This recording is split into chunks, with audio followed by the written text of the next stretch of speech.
Hello again and welcome to another episode of I Want to Talk About This Album. This is the first episode in 5 weeks. Can you believe it's been 5 long weeks since I've done an episode of I Want to Talk About This Album? I was traveling. I was in Vietnam and Laos and briefly in Japan. Then I came back and I was back for 3 days. Then I went to Mexico City for a concert. Then I was back for another few days. Then I went back to Mexico City for another concert, which brings me to today. So yes, it is going to be I Want to Talk About This Album. And it's going to be a long episode because it's in addition to I Want to Talk About This Album, it's going to be a little bit of show and tell, and it's going to be some talking about a recent concert that I went to just in my time 2 days ago. Today, as I'm recording this, it's Monday. I went to the concert on Saturday, and it was the K.A.D.A.V.A.R concert, which by some strange coincidence is the album that I'm going to talk about today. I got this album a couple of months ago, but I've been waiting for this most special of occasions to talk about it, to tie it in with my my experience seeing Kadavar in Mexico City 2 days ago on Saturday, March 14th. You may have seen my bootleg merch video that I did at the concert 2 days ago. I showed a little bit of the vast array of official merchandise too, so you can look for that video elsewhere. If I think of it, I'll leave a link in the description below. So since I have a lot to talk about, I'm going to get to it right now. So before I talk about the album, I'm going to talk about the concert and my experience with the concert. Before I do that, I'm going to do a little bit of show and tell. I'm going to show what I bought at that concert, starting with the shirt that I'm wearing. Isn't this beautiful that I'm wearing this brown? How often do you see brown concert shirts? That was cool. This caught my eye right away, and I knew that was the shirt I was going to buy. And I did buy it, and I'm wearing it today, debuting it for the first time. Well, of course, for the first time, it's debuting it. That was redundant and unnecessary, superfluous maybe. But I did get a few other things.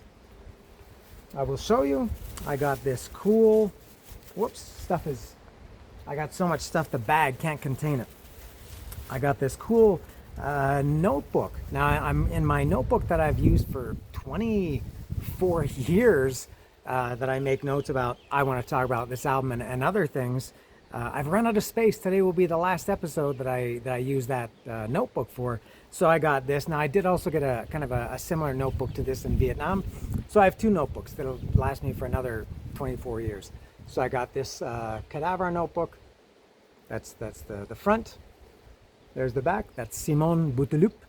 And you know, for a bootleg, for Mercancia Pirata, let me put that away, make sure it doesn't fly away. And I'll talk about fly away a little bit later. Look at that. And look at the detail in this. You may have seen in my bootleg merch video, they even put the Kadavar logo, the greatest logo maybe since Kiss or Iron Maiden. On every page, they've got the Kadavar logo. I think that's pretty cool. All right, so I got that notebook, the shirt. I also got some tiny things. I have to be careful nothing blows away. It is a little bit windy up here on the roof and hot too. I think today's about 33 degrees. I'm roasting in the sun for you people. I hope you appreciate my effort. So I got this. This is all bootleg. I got that Kadavar pin. The shirt was 200. The notebook was 150. The pin was 100. And just a couple of other small things. I got 3. There's 1. There's 2 and 3. Let me get them out of the bag.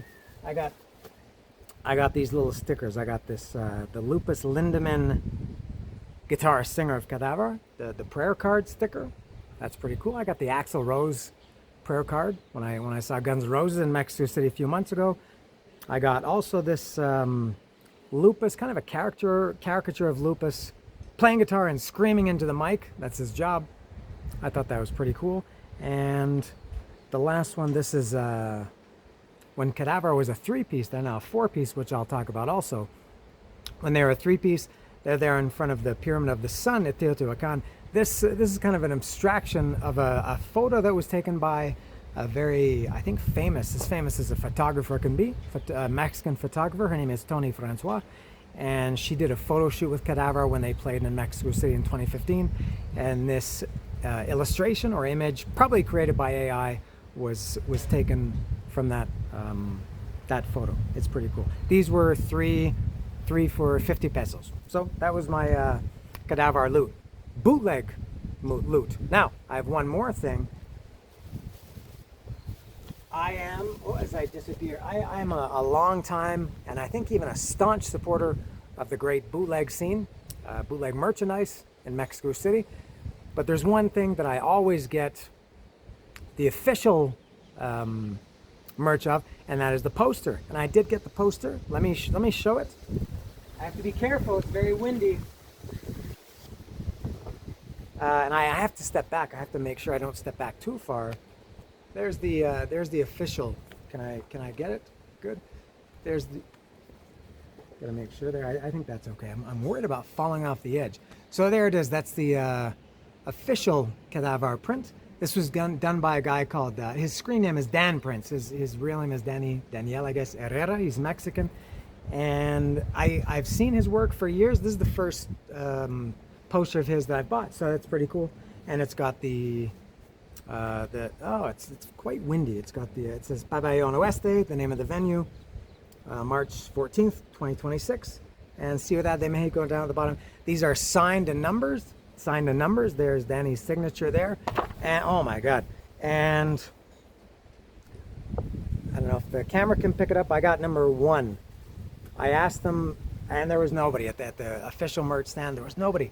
All they had was 3 T-shirts and this poster. That's it. No CDs, no vinyl, no hoodies, no hats, no keychains, no pens, no notebooks, no stickers, no pins, nothing like that. Just 3 simple T-shirts and this poster. So there was nobody there, so I felt free to to take their time a little. And I said, "Are they numbered?" And they said, "Yeah." I said, "Could you find me number 1 or number 100? Because these are limited to 100. I don't know how many they sold." But I said, "Could you find me number 1 or 100? And they found number 1 in very short order. I think it took less than 30 seconds. So I got number 1. So I will put this back in its sheath here and make sure it's safe. All right, so that's that. Let me put that away. All right, now here I am. Now I've got my full notebook. So talking about the concert itself, or my day going to the concert. Man, you know what? Maybe because I'm Canadian, or maybe it's just my personality. Or maybe it's because I've lived in Mexico for 20 years, and I don't want to fall into the trap of being late for everything. I like to be on time. I don't like waiting, and I don't like people waiting for me. And I'm very good at estimating time, and calculating my plans, how long it takes to get everywhere.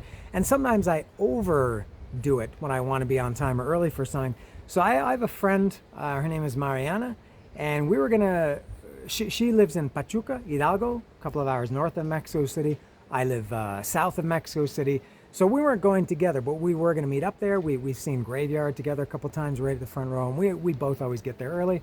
So I asked her what time she was going to get there. She said probably around 5:30. I said I'll probably be there between 5 and 6, probably closer to 5. Well, I got there at 3:30. Just so stupidly early, just totally unnecessary to get there at 3:30. But I want to be right at the front. I want to be in the good spot, not just at the front, but front and center. I don't want to be off to the side. I want to be right at the front. So I got there at 3:30, and I didn't really mind that much. I finished work. I worked as many hours as I could. I think I finished work at 12 o'clock or 1 o'clock, and then took a shower, and then went to the bus terminal, which is over. Where is it? It's in this direction, right over here. It's a 15 or 20 minute walk from me. What else am I going to do? I'm not working. I don't want to sit around my house, so I went to Mexico City, got there early. Got to, the concert was at Pabellon, I mentioned that on the poster, Pabellon Oeste, which is part of the Palacio de los Deportes.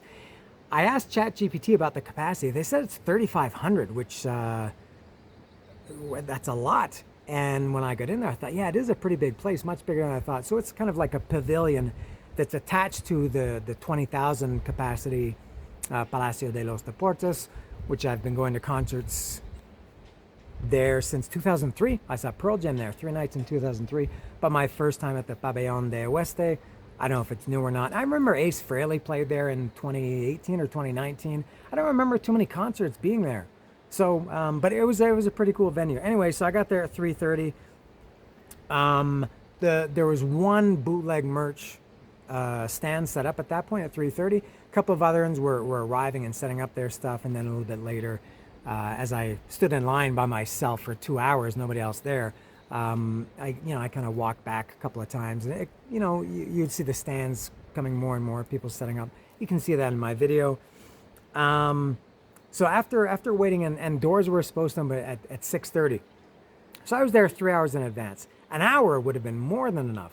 Anyway, so I waited in line at gate 5. On the ticket, it said entrance is at gate 5. So I went to gate 5. And at some point, two other guys came, and we all kind of agreed, yeah, we're at gate 5. And you could see that there were security guards inside and police and everything, including a canine police unit. So I felt very confident visually, and based on my ticket, it said gate 5, that I was at the right place. But there was nobody else there. And then maybe, I don't know what time it was, maybe 5:30, 5:45. Remember, doors were opening at 6:30. I thought, okay, I'm going to go get my bootleg merch. I had looked at it several times. I didn't really want to carry it around, but I thought I'm going to go buy it now because I've been burned before where I think I don't want to carry it or hold it all night during the concert, so I'll buy it after. And then I've gone after the concert and it's gone. Either they don't have my size or it's all sold out, or the actual person selling it they've left for the night. Maybe because they sold all their stuff. So I thought, now I'm going to go get my stuff. So I told the two guys, I said, I'm going to go get my stuff. Please hold my spot. And so as I was buying some stuff, one of the guys who had been waiting with me, he said, the entrance is actually over here. Man, I've been sitting here kind of loitering around for 2 or 2.5 hours. Now they tell me it's at gate 6. So I went to gate 6, and there were maybe 10 people there. And I thought, man, this is bullshit. I've been here for like 3 hours, and now these people, these late arrivers, latecomers are just there now. So I went to the front of the line anyway. Nobody cared. And it looked very strange. It didn't look like there was an entrance there. And I was thinking, did I just waste all this time waiting? And I asked the security guard about 3 times, 2 different security guards, 3 different times, are you sure this is the place where the entrance is? They said, yeah. I said, but it looks like there's no entrance. It's just this gate, but I don't see an entrance to the building. And I showed them my ticket. It says Puerta 5, gate 5. And they said, no, it's here. I said, all right. So yeah, it's 6:30. I have to give them credit. They were punctual for that. Maybe it's 6:30, 6:31, 6:32. This is kind of a weird, a weird exercise. They said, they came out and they said to me, they said, you're first in line? I said, yeah. They said, okay, everybody come with us. And we walked down the block back towards gate 5 or Puerta 5, gate 5, where I'd been, on and off for a couple of hours. And I thought, are they walking us back to gate 5, which is kind of a 3 or 4 minute walk? And so we were kind of marching in single file, obeying orders. And then we took a left into not quite gate 5, but an open area where it seemed like there was an entrance. I thought, okay, this is all working out fine. And so they had about, I think, 3 people taking, is my camera going to blow away? The wind is really gusting here. Oh, it's really gusting. I got to steady myself as well as the camera. Okay, is the camera picking up this noise? Very gusty. I'll keep my arm extended to kind of support the camera. And so they had about 3 people scanning scanning, I guess, the tickets, whether digitally or physically. I had the ticket on my phone. And so they scanned mine, and the guy who was beside me, he was having his ticket scanned by the scanner beside him. They let us through, and then as we walked through, they said, no, hold on. Go back outside. There's some kind of problem. And went back out and stood there for probably about 10 minutes and surprisingly, nobody was like questioning anything, or actually kind of not surprising. Nobody was whistling or getting upset.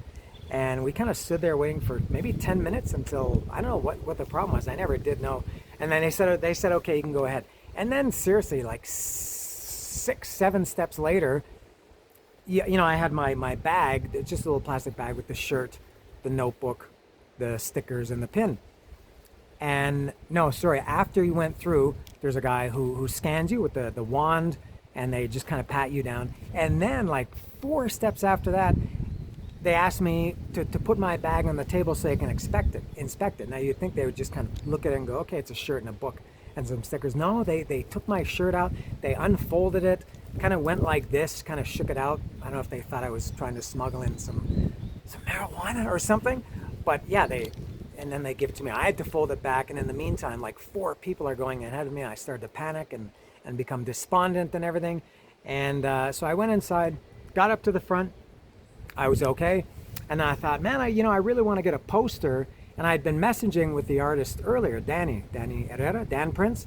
And I said, how many posters were printed? He said 100. I said, oh, that's okay. I said, because I don't want to I see Guns N' Roses or Pearl Jam or Metallica, and they play to 50, 60,000 people, and they only print like 200 or 500, 800 posters, and they're gone like that sometimes.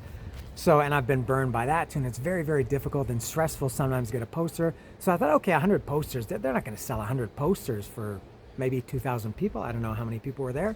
I thought I'll get it after, but then I couldn't help myself again, being hyper prepared or over prepared.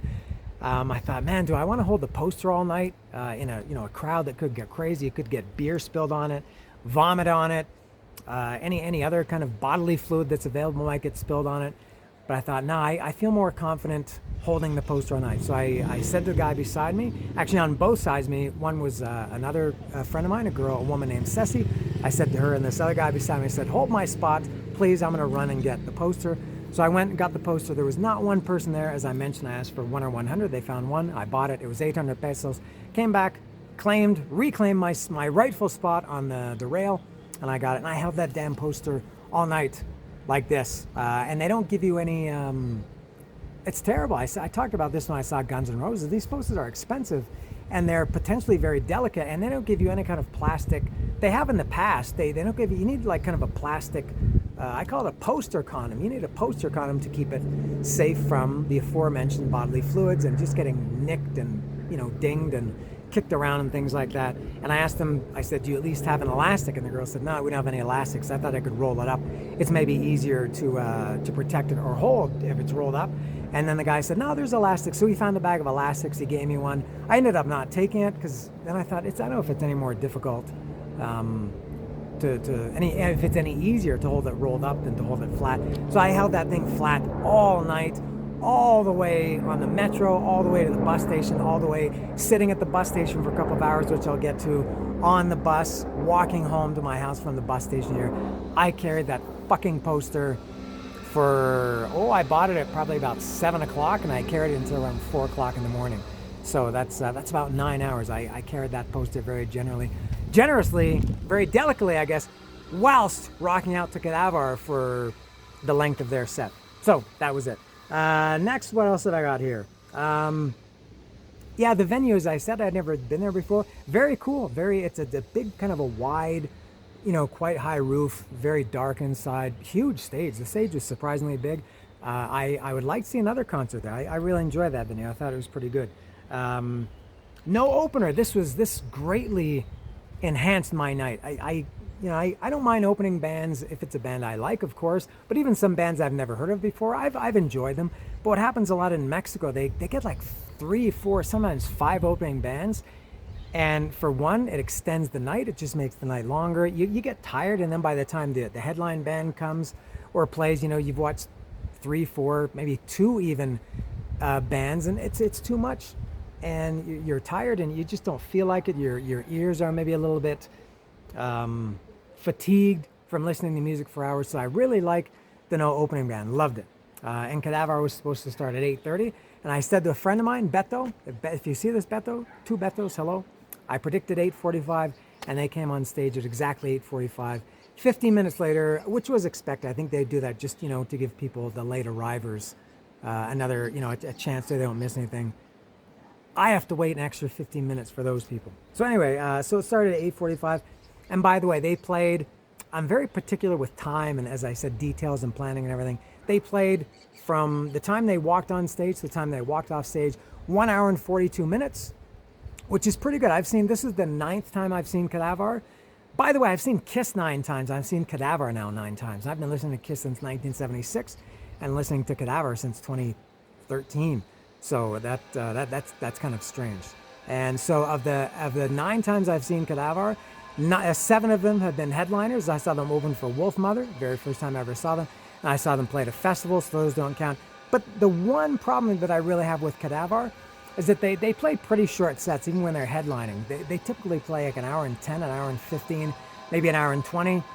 This night they played 1 hour and 42, which is, that's pretty fair. I personally would like to see, a couple more songs and, maybe extend it by 15 or 20 minutes, but I'm okay with an hour and 42. No problem with that.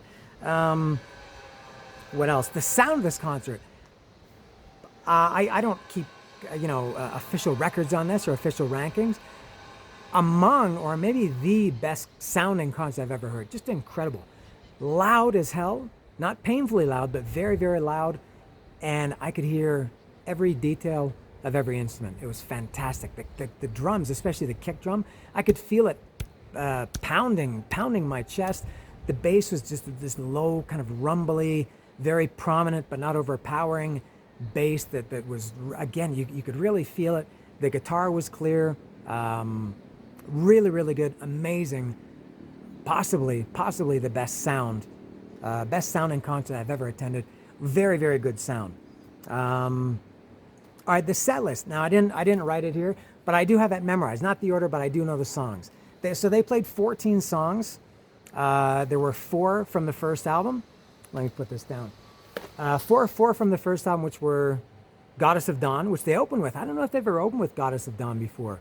If they have, they have a few songs they open with. I don't remember them ever, for sure, not that I've seen them, and I don't know about other concerts. Maybe when it was their only album, open with Goddess of Dawn. So the first album they played Goddess of Dawn, All Our Thoughts, Black Sun. Typical that they're going to play those 2 songs, and Purple Sage. Highlight of the night always, I think, when they played Purple Sage. I think Purple Sage was around, must have been at least 15 minutes. A very, very long extended version. I loved it. So 4 songs from the first album. The next album, K.A.D.A.V.A.R, they played 2. Come Back Life, which you would expect. And what was the other one? Doomsday Machine. So that's 6. 2 songs from the next album, which is Berlin, which is one of my favorite albums ever. They played 2 songs from there. Last Living Dinosaur, that's 7. And The Old Man, that's 8. I think they haven't played that song for quite some time. I took video of a few of these songs. The Old Man, I usually take 1 or 2. I took 3 this time. I took video of The Old Man, which is probably up by now, and 2 of the newer songs. So that's 7. Is that 4, 5, 6, 7? That's 8 songs. The next album, Rough Times, they only did 1, which is Die Baby Die. I think that's 9.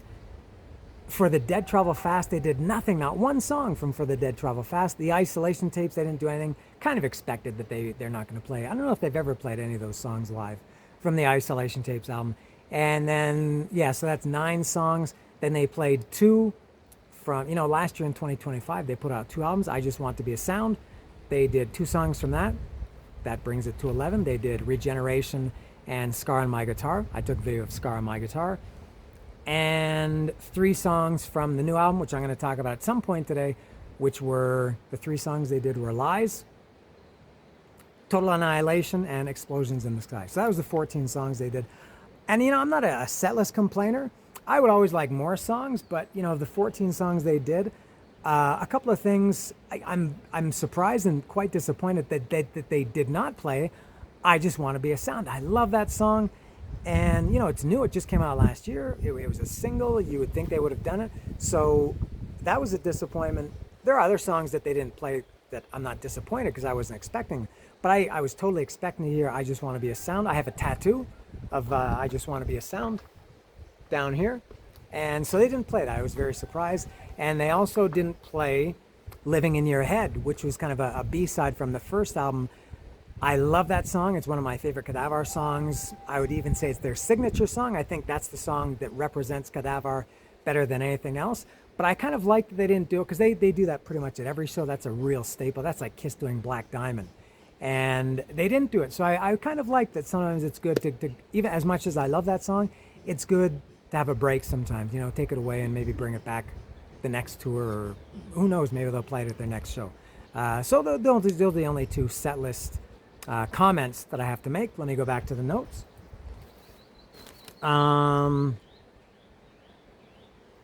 Okay, now a couple of other things. Now I have to say, Lupus, the guitarist singer for Kadavar, he's not a good front man, in terms of talking to the audience and getting there. He's a great performer.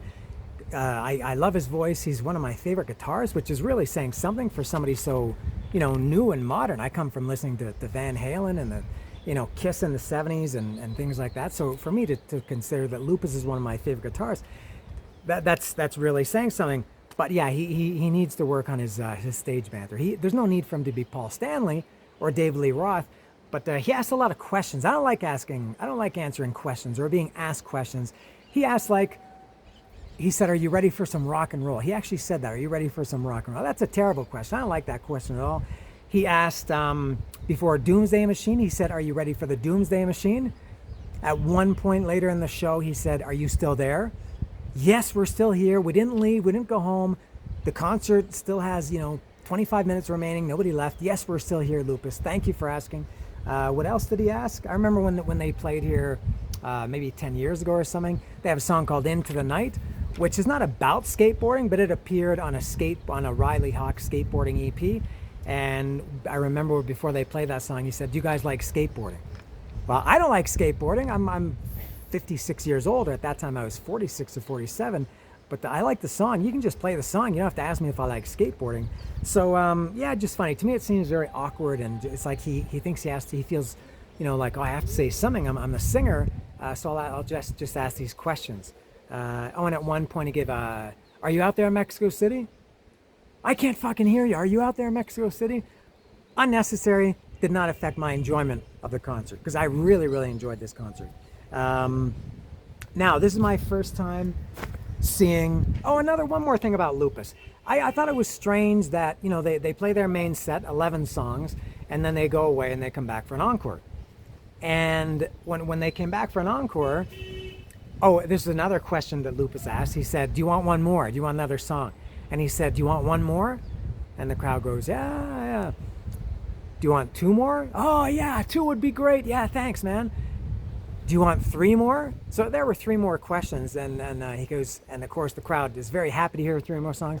He goes, "Okay, three more songs it is." I thought that was kind of strange to tell the crowd how many songs are remaining. Just a little bit awkward. Again, and those three songs, I remember the encore was Regeneration was the first one, Come Back Life was second, and All Our Thoughts was the closer, the end of the night. So a little bit odd there. Again, didn't affect my enjoyment of the concert. I'm just making some observations.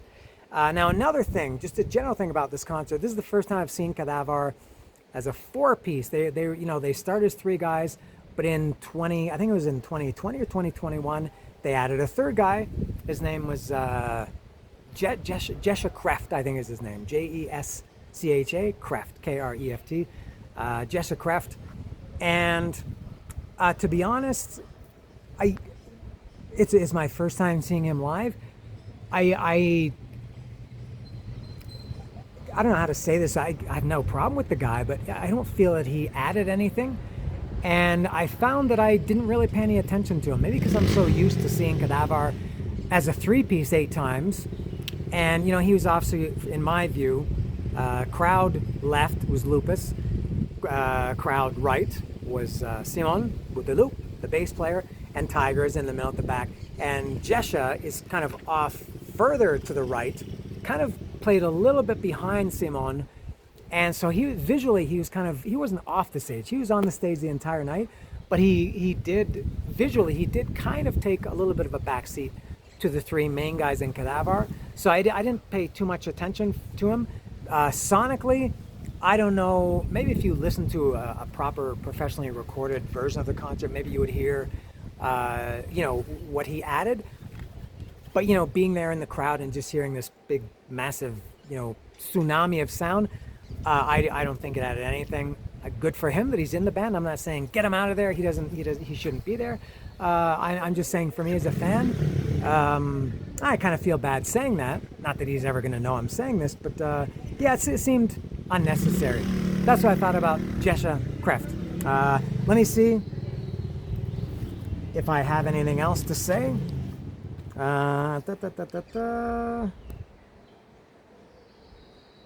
No, that's it. Now, just one last thing. I didn't realize until I was at the concert talking to some people that, there's a big festival in Mexico City called Vive Latino. There are a lot of big festivals. I'd say the two biggest ones are Vive Latino, which is in March every year, and Corona Capital, which is in November every year. And Kadavar played Corona Capital a few months ago in November 2025. That's the only time they've played Mexico that I haven't seen them. I've seen them now 7 times in Mexico, once in San Diego, California, once in Toronto. And so my perfect record is spoiled by me not seeing Kadavar at Corona Capital in November. I'm not paying 4,000 pesos to go watch Kadavar for 30 or 40 minutes at a festival.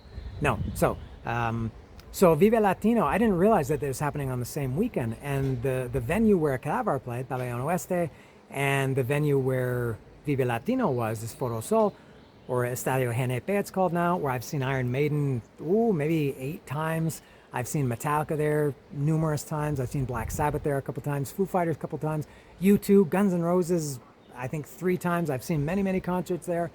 And so Vive Latino was there. And I didn't realize that they were on the same weekend or the same day. And when I was leaving the concert, I heard quite clearly and loudly, very nice, I could hear Lenny Kravitz playing Fly Away. So that was a cool little bonus. As I was walking from the venue to the metro, I heard Lenny Kravitz, and I realized, it's not like playing from a PA, it's actually him playing. So a little bonus there. And then I went to, and the concert ended at like around 10:30, 10:25 or something. I thought, oh, this is awesome. I don't have to stay in a hotel, because often I do. And because, these things end at midnight or 1 a.m. It's too late to go back. And I thought, this is great. Because the subway stops running at midnight. I thought, this is awesome. I can just walk quickly to the metro, take the metro to the Tasqueña bus terminal, and hopefully get the last bus at like 11:30 or something. And I'll be back in my house at 1 a.m., 1:30 a.m. or something. No, that didn't happen. For a couple of reasons. One, I don't know when the Pullman that I take, the bus, I think the last one is at like 10:30 or something, but sometimes there's like a later one at 11 or 11:30 or something, 11:40, maybe 11:45. I thought, okay, if there is, I can still get that. I had to take 2 trains. I had to take from Metro Velodromo to Chabacano, or as I call it, Chabacano, and then I have to transfer and go to Tasqueña. But the train was out of service at Tasqueña because I guess they were doing some kind of renovations or construction or something, repairs or something. So instead of just making a quick transfer, I had to leave the station, walk a couple of blocks, wait for a bus, and then they have a bus that takes you, I think, 2 stations further down the road. Then you get off the bus, you walk into the next station, which was Xola, and then you take the metro from Xola to Tasqueña. And that added probably an extra 10 or 15 minutes to my trip. And then, God, I don't know what happened with that metro, but it's only 6 stops from Xola to Tasqueña. If you're watching this and you're from Mexico, maybe you can relate to this and you can tell me what the problem was. I don't know what happened, but every stop, every station he came to, Xola, Ermitas, General Anaya, Nativitas, he, instead of stopping for the normal 20 or 30 seconds, he stopped for like 2, 3, 4 minutes. And so, yeah, it was close to midnight by the time I got to Tasqueña. And I went to Pullman. It was closed, no more buses. But then I remember seeing that there was a bus from another bus line called Futura that left at 1 a.m., then another one at 2 a.m., one at 3 a.m. And I went to what I thought was the Futura counter. There were people working there. It said Turistar, Costa, Futura, and there were two women at the ticket booth selling tickets. I said, when is the next one? They said, the last one is over. And I said, no, I looked on your website. It says there was one at 1 o'clock, 2 o'clock, 3 o'clock. Rock Around the Clock, Bill Haley. And she said, no, the last one is over. I said, so when is the next one? She said, 5 a.m. I thought, oh man, this is bullshit. Now I have to wait at the Tasqueña bus terminal for 5 hours. I had low battery. I think it was down to about 19% battery, something like that. And it's pretty cold in that terminal too. And I just wanted to go home. I had to work at 6 in the morning. And so I thought, oh, well, I guess I'm going to have to wait at the terminal. I had a very, very unpleasant occasion. I've seen this before because I've done this before where I've had to wait at Tasqueña all night. This is, maybe I shouldn't be telling this. This is really, really extending this, but this was such an unpleasant experience. As you're waiting in the terminal, every 15 or 20 minutes, maybe 30 or 40 minutes, I don't know, an armada of workers, they come around and they ask everybody to show your ticket. Well, I didn't have a ticket because the ticket office or the ticket booth of the bus line that I wanted to buy the bus from was closed. So how the fuck am I supposed to buy a ticket? So they asked people, show me your ticket. And it's so awful, man. In front of me, in the seats, there was a guy, kind of an older guy, well, probably younger than me, but he looked older, and his wife. And he was sitting and his wife was horizontal on the chairs, kind of sleeping on him. They actually wake people up and say, show me your ticket. And I was sleeping too. I was in my chair. My eyes are closed now, by the way. You can't see, but I was sleeping. And I feel a tap on the shoulder. And it's a woman, and she just says, I need to see your ticket. Not like, hello, or sorry to bother you, sorry, I need to see your ticket. I said, I don't have a ticket. And she said, well, you have to leave. And in my head, I'm thinking, what the fuck are you talking about? This is a public bus terminal. What do you mean I have to leave? I'm sitting in the bus terminal. Do you think I want to be here? Do you think I'm a vagrant? That I'm pissing on the floor? I'm, causing havoc or something? I'm in a place I don't want to be. I'm not in a good mood. Leave me alone. Don't fucking wake me up. Don't ask me to see a ticket. I'm thinking this. I didn't say this. I just said, I don't have a ticket. And she said, you have to leave. And then I said, how am I supposed to have a ticket? My ticket for where I want to go, the offices are closed. And she said, if you don't have a ticket, you can't stay here. You have to leave. And I'm arguing with her, telling her I don't have a ticket. I will buy the ticket when they open it, whatever time, 4:30. If you don't have a ticket, you have to leave. I was infuriated, for one, because I was really tired and just in a bad mood at the whole situation. And just that she was so rude, just unbelievably, just callous and rude and unwelcoming, telling me I had to leave. So I finally did leave, and I walked 35 seconds to a different part of the terminal and sat there and said, it's the same thing. I don't know what the problem is. So I went there, and I was there for maybe 20 minutes, and then I saw all the workers gather together, and they kind of have like a meeting, and then it's like the military or something. They all turn around and they all fan out, and they go and they ask people, show me your ticket, show me your ticket, show me your ticket, give me your ticket. And I thought, fuck, here we go again. So the guy comes to me and he says, tu boleto? And I said, I don't have a ticket. And he walked away. So I don't know why this other woman was such a freak over me not having a ticket. And this other guy just said, okay. Well, actually, he didn't say anything. He said, do you have a ticket? And I said, no. And he walked away. So, but it's kind of funny, if you're walking around the terminal, they're not going to ask you. But if you're sitting, they ask you. And then at some point, I was waiting for maybe an hour and a half. And then I thought, I swear that there was a bus that was leaving at 1 a.m., 2 a.m., 3 a.m. And I went to the website, and it did say that there was one. Well, at that point, it was after 1, but it still showed 2 a.m. and 3 a.m. And I went back to the woman who told me that there were no more buses for that line, the Futura line. And I said, I showed her, I said, is there a bus at 2 o'clock? She said, no, they're finished. The next one is at 5 a.m. And then I showed her on my phone. I said, look at this. It says it's leaving at 2 a.m. She goes, yeah, but that's not for this bus line. That's for the one over here. And I looked up, and there's a massive sign, a whole, like a facade. It's like 10 meters long. And it says Futura, which is the name of the bus line that I was showing her, Turistar, OCC, and what's the other one? I can't remember. And I said, so I said, I can't buy a ticket here. She said, no, it's over here. It's like 20 meters away. And I said, but it says Futura right here. And she says, oh, well, we don't sell tickets for that bus line. But she knew that Futura was there, just 20 meters away. She knew I wanted a ticket for there. She knew that I was kind of like, I gotta wait until 5 in the morning. Why the fuck didn't she tell me that when I went there at midnight or whatever it was and said, when is the next bus? Why wouldn't she have said, oh yeah, we don't have any for our bus line, but you can buy one over here? Why wouldn't she offer that information? She clearly knew, because as soon as I showed her on the screen, she said, oh yeah, they have tickets, but they're over here. So man, I wasted about an hour and a half that I could have taken that bus at 1 a.m. So I bought the ticket for 2 a.m. I went back and I showed the woman my ticket, and she said, okay, now you can sit here. Well, thanks. And so at 2 a.m. and 10 to 2, 5 to 2, there's no bus. I went outside. I said, where's the bus? And one of the guys said, oh, it's delayed. I said, how long? I don't know. Okay, is it minutes or hours delayed? I don't know. He said, this is not its origin. It's coming from somewhere else. It's just stopping here, picking up more passengers, then it continues. I said, okay, but I just need to know approximately how long will I have to wait? I don't know. I said, do you know why it was delayed? I guess it's 2 o'clock in the morning. There's no traffic. Was there an accident? Is it coming? Yeah, it's coming. Okay, but approximately when? I don't know. Am I going to be waiting here until morning? I don't know. And then he said, you can go ask the station, jefe de estación, the station manager. So I went in there and I asked the same thing and pretty much had the same dialogue with the station manager. Yeah, it's not here yet. When is it coming? I don't know. Minutes or hours? I don't know. It'll be here at some point. You just have to wait outside. And then they actually told me, get the fuck out. Yeah, they didn't say those words, but they said, yeah, get out of the office. You have to go wait in the lobby or whatever. It's like, I wasn't going to stand there and wait the whole night. And at this point, my battery on my phone was down to, does anybody care about this? But at some point, my battery was down to 12%, something like this, and my ticket was digital. And I thought, what if my battery dies and, then I can't show my ticket? Then I did meet a woman I guess the woman who was very rude to me earlier, I think her shift maybe it ended at 2 o'clock, because then she was gone. I saw her. She was replaced by another woman who was much friendlier. And I asked her the same thing. I said, "When is this bus coming?" She said, "I don't know." I said, "Come on, man, give me some help." And I said, "I've been here a couple of hours. I just want to go home. I'm tired. I'm cold. I'm not in a good mood. I'm hungry. I'm all these other adjectives."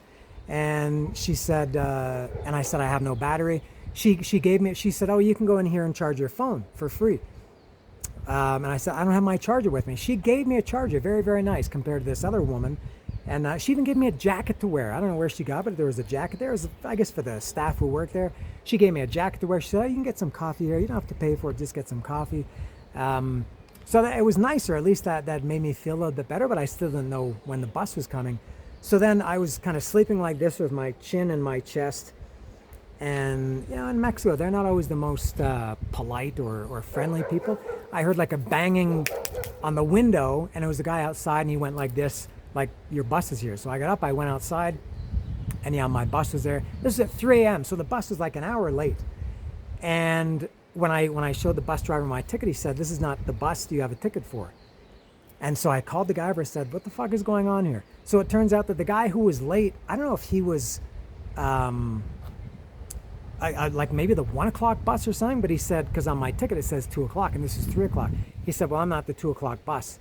And they said, "Okay, but you can go on the bus anyway." So anyway, I took the bus, got home, got off here, walked home. Took me about 15 minutes to walk home. And I got home at after 4 in the morning, went to sleep at, it was like 4:40, I think, when I got, after that. The bus left at 3, a little bit after 3.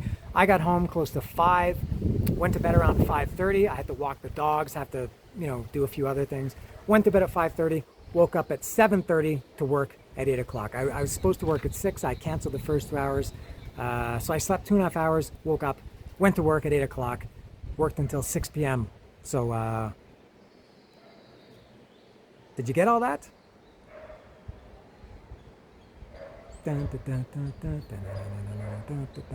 Anyway, that's all. So that was my experience to and fro the K.A.D.A.V.A.R concert, sandwiched by these kind of unpleasant or lengthy stays, but in the middle, the creamy goodness, like an Oreo cookie, was K.A.D.A.V.A.R. That was a fucking awesome concert. I had such a good time. I enjoyed it. Bigly was how much I enjoyed it. Very good. I really can't say enough good things about this concert. Now, I want to talk about this album. Maybe I should start over. Hello again, and welcome to another episode of I Want to Talk About This Album. And today, since I'm just starting this video, it's only been a few seconds, I'm going to talk about the K.A.D.A.V.A.R album called, oh my God, it's called K.A.D.A.V.A.R, but it's K period, A period, D period, A period, V period, A period, R period. I think that's called an acronym, and that K.A.D.A.V.A.R stands for Kids Abandoning Destiny Among Vanity and Ruin. And oh my God, how I loathe that title. That's a horrible album title. It's just so clunky. It sounds like they just kind of went to ChatGPT and said, "Hey, what's an acronym for K.A.D.A.V.A.R?" And ChatGPT gave them a few options. They said, "Okay, you all pick that one." It has, there's no concept to it. Stupid title. It doesn't affect my thoughts about the album musically. It's just a horrible, stupid, really awkward, clunky album title. And I'll show you if I can find it. I hope it didn't melt in the heat.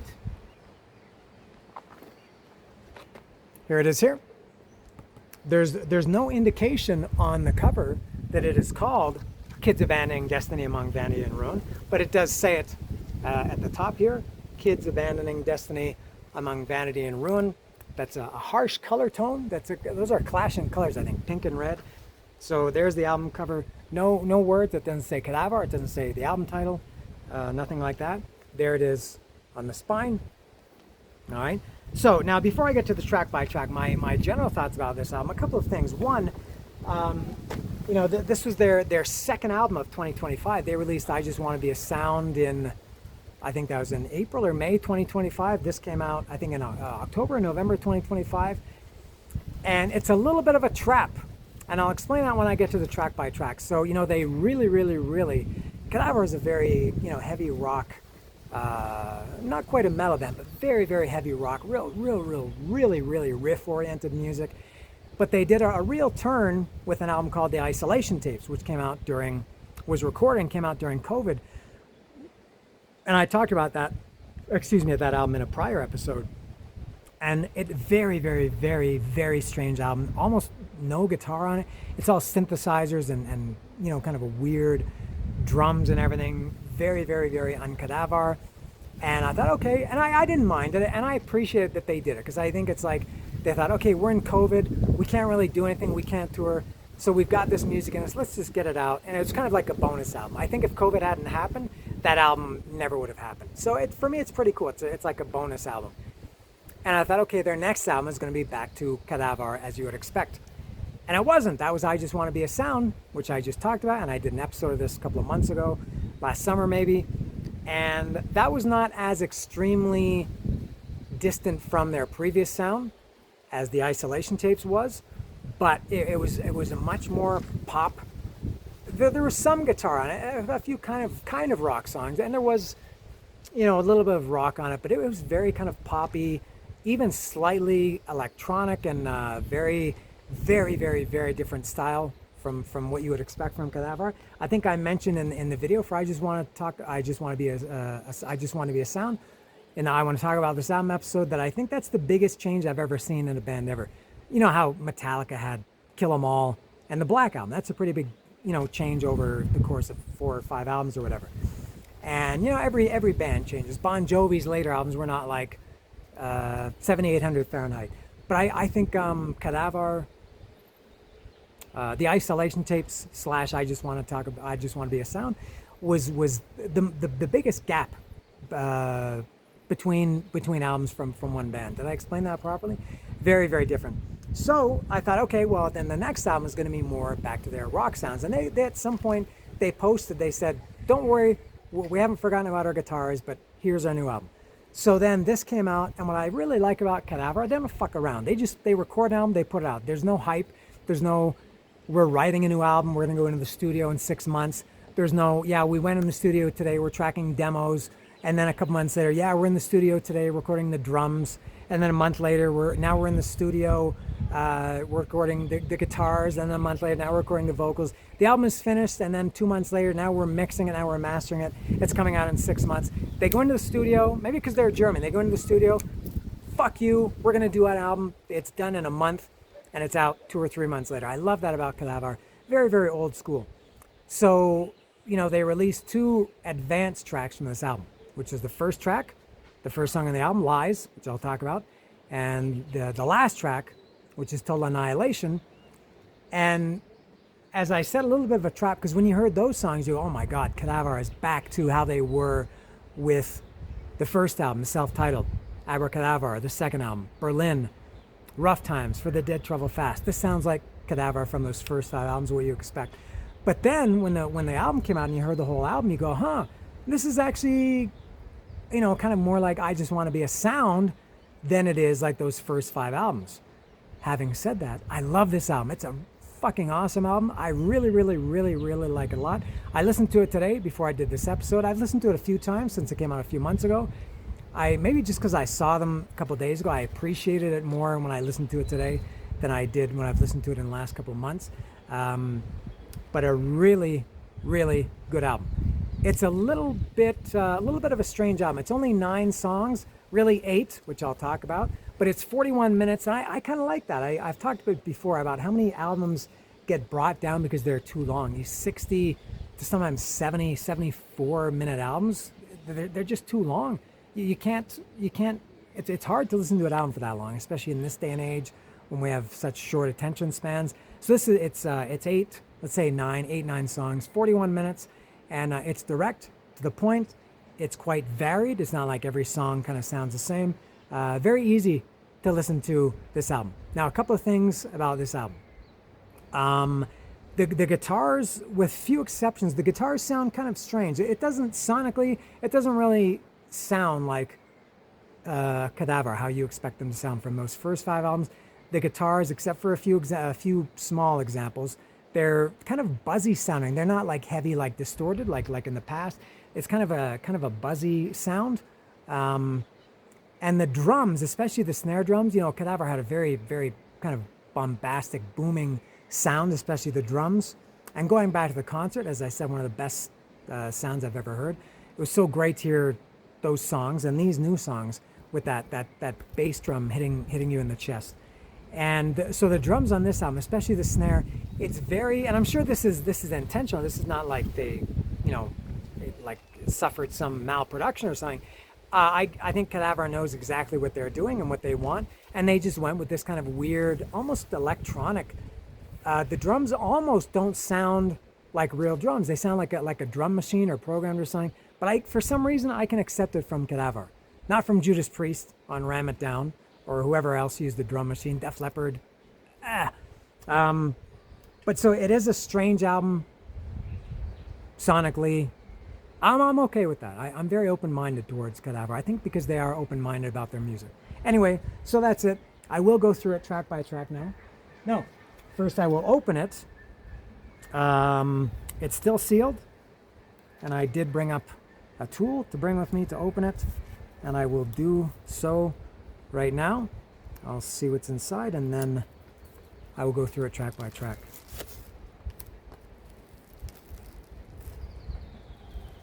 And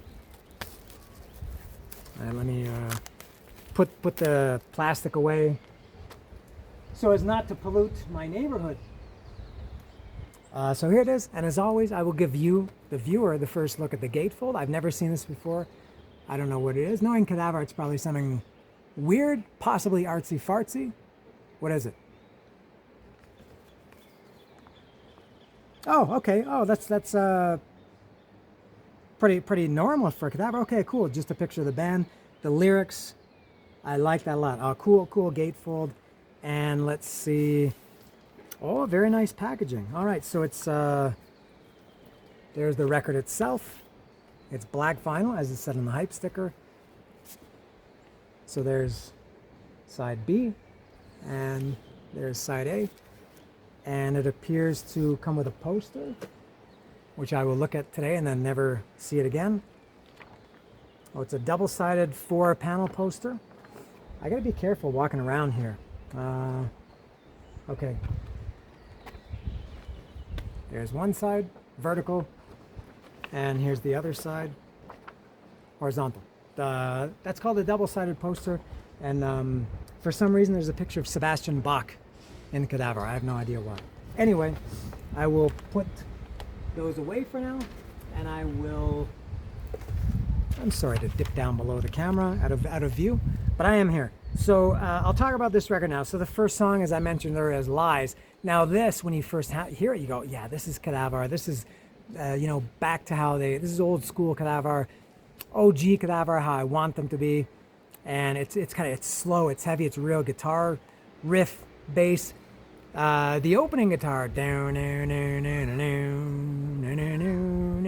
that sounds like the K.A.D.A.V.A.R. tone. But then when it comes in, when the drums come in and the song kind of begins, that's when that kind of buzzy, it switches to kind of a buzzy guitar tone. I'm okay with it. I'm just saying that it's a very different guitar tone.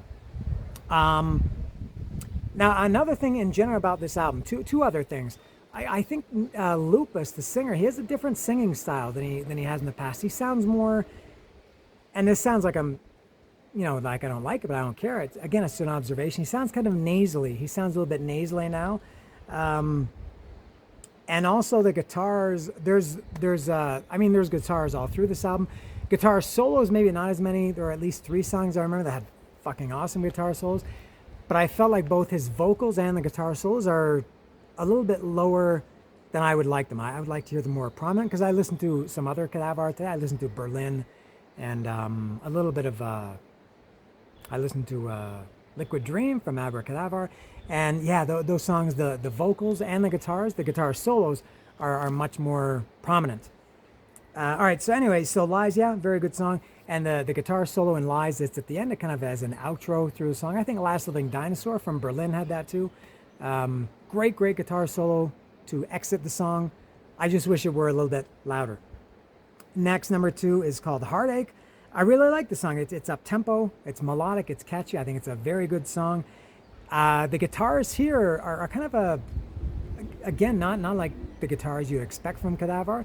Kind of a jangly guitar tone here, and both the guitars in the song are very un-K.A.D.A.V.A.R. I'm going to mention that for a couple of other songs. Very un-K.A.D.A.V.A.R. Type song, Heartache is, but I do like it. Next song is Explosions in the Sky. Oh, I fucking love this song, and I was very happy that they played it. Probably my favorite on the album, and I don't know where it ranks in my, K.A.D.A.V.A.R. catalog favorites, but it's a really, really, really good song. To me, it sounds like, it's also very melodic. It sounds like K.A.D.A.V.A.R. kind of doing the Beatles a little bit. It's got a little bit of a Beatles feel to it. It's also catchy. It's also melodic, like Heartache. Now this is one song where you can hear the two guitars. I mentioned earlier that they have this new guitar, Jesha Kreft, who live maybe didn't say too or didn't really add too much. But K.A.D.A.V.A.R. records prior to Jesha, it was just they didn't have a lot of overdubs. It was just one guitar playing the whole time, and obviously the solos were overdubbed, but kind of like Pantera and Van Halen. Once the solo played, the rhythm drops out. In some songs anyway. This song, you could hear that there were, you could hear two clear guitar. I mean, obviously they can do it in the studio. You can have one guy playing 8 different guitar parts. But I thought, okay, this is a good example of, and I guess especially live, of why 2 guitarists are necessary. But man, Explosions in the Sky. I see explosions in the sky. I love that song. That was horrible singing. I assure you that Kadavar and Lupa sings it much better than I do. Next is, all right, now here's where it slips a bit. This next song, the 4th song, is called, and it's a mouthful. It's called "The Corner of East 2nd and Robert Martinez." I have no idea where that is. Maybe I can check Google Maps and find out. But it's total filler, 100% filler. It's minute and a half. It's just kind of like it sounds like a news broadcaster, like similar to the intro of Detroit Rock City. And it's a guy saying, yeah, at the corner of East 2nd and Robert Martinez Avenue, something like that. There's no music, it's just noise. Totally unnecessary. I'm sure they have a reason for including it. And I don't know what the corner of East 2nd and Robert Martinez is, but I guess they have a reason. But it's unnecessary and it's filler. So I guess this will go to side 2. I guess the album ends with that one. I mean, the first side ends with that. So the next song, oh my God, this is a great song too. It's called Stick It. And then when he sings it, Stick It Where the Sun Don't Shine. This is maybe the most un-K.A.D.A.V.A.R. song of their last couple of albums. This is very, very different. I maybe like this as much as Explosions in the Sky. It's very, very, very un-K.A.D.A.V.A.R. Again, it's very 80s, very dancey. It sounds like an 80s kind of pop new wave, dance song. Very, very, very strange. I shouldn't like it, but I do. I think it's a fucking awesome song. Stick It is great. I wish they would play this live. It seems that it would be really good if they played it live. But I love Stick It. Next is You, Me, Apocalypse. No commas, just You, Me, Apocalypse. There's a little part where it goes from the, in Born to Be Wild, just before the vocals come in, get your motor running. There's that little bass run like that, doom, doo, doo, doo, doo, doo, doo, get your motor running. I swear this is note for note, that same little kind of a bass run in the same spot as it leads into the vocals. It sounds like that Born to Be Wild little bass run. This is a good song too, and it's another one that is very un-K.A.D.A.V.A.R. What would you expect from Kadavar. Next is The Children.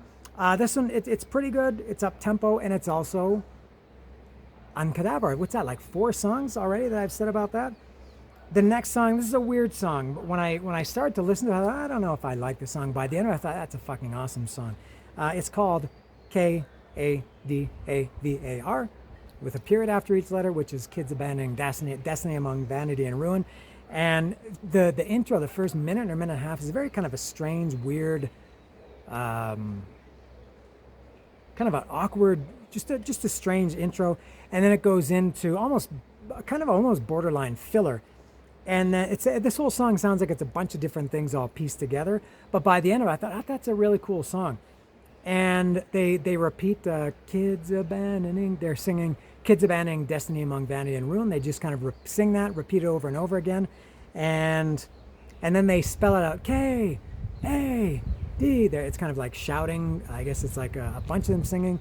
spelling out the name of the band, which reminded me of, Faith No More is one of my favorites. And I recently did a video talking about my favorite albums of the 90s.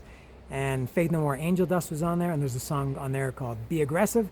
And they also spell the song Be Aggressive, Be Aggressive, B-E Aggressive, B-E-A-G-G-R-E-S-S-I-V-E, Be Aggressive. This K.A.D.A.V.A.R, K-A.D.A.V.A.R, reminded me of Be Aggressive. Musically, it sounds nothing like it. Just the spelling out was reminiscent of Faith No More. And this is another that had a great wailing guitar solo through it, but a little bit muted. I would have liked to have heard it a little bit louder. But yeah, by the end of that song, I thought, yeah, that song is pretty fucking cool. And then it goes directly into, there's no break, it kind of bleeds into, towards the end of K.A.D.A.V.A.R, it's very kind of chaotic and wild and crazy. And then it bleeds into, with no notice, it bleeds into the last song, which is called Total Annihilation. This is one, I don't think I mentioned that. One of the questions Lupus asked before they played this live, he said, do you like fast songs? And I guess some people are like, yeah, I like fast songs. And I was like, I like some fast songs. Some songs are, some fast songs are pretty good. Some are not so good. I like slow songs too. But, if you're asking, I like fast songs. And he said, this is the fastest song we've got. And I'm not sure if that's right. It's probably the heaviest song they've got. It is for sure the most heavy metal song they've got in their whole catalog. This is a real heavy metal song. It has kind of almost like a new wave of British heavy metal feel to it. Which, when K.A.D.A.V.A.R was more of a rock or metal band, a heavy band, they never sounded like new wave of British heavy metal, but they do with Total Annihilation.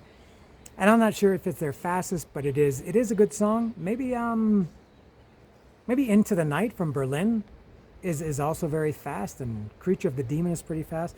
But Total Annihilation is very heavy, and it is fast. It's some parts of it, the choruses are almost I would even say borderline thrash metal. And I do like that song a lot. And it's got this weird, and it's kind of a long song. I think it's around 7 minutes. And there's maybe 2 minutes in the middle. It's very fast and heavy. And then this weird kind of quiet, kind of psychedelic part in the middle. Then it gets heavy again. And then it ends. One small thing, it ends, Total Annihilation, blah. And then you hear this big explosion. I could do without the explosion. That seemed kind of predictable. But anyway, yeah, good song.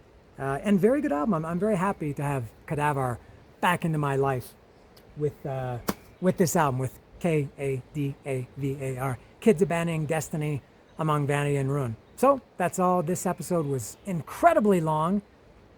I don't know how long it is because I can't see the time. But mercifully, I am finished. And that's it for K.A.D.A.V.A.R. This is, I guess, the end of K.A.D.A.V.A.R Takeover Week. I uploaded the merch video. And then by the time you see this, they're not up now, but I did upload the videos for The Old Man, Scar on My Guitar, and Total Annihilation. And this, I guess, will wrap up K.A.D.A.V.A.R Takeover Week right here on the Dambowski channel, which just turned 20 this week. Anyway, that's all. Thank you for watching. This has been K.A.D.A.V.A.R, Kids Abandoning Destiny Among Vanity and Ruin. Thank you. See ya.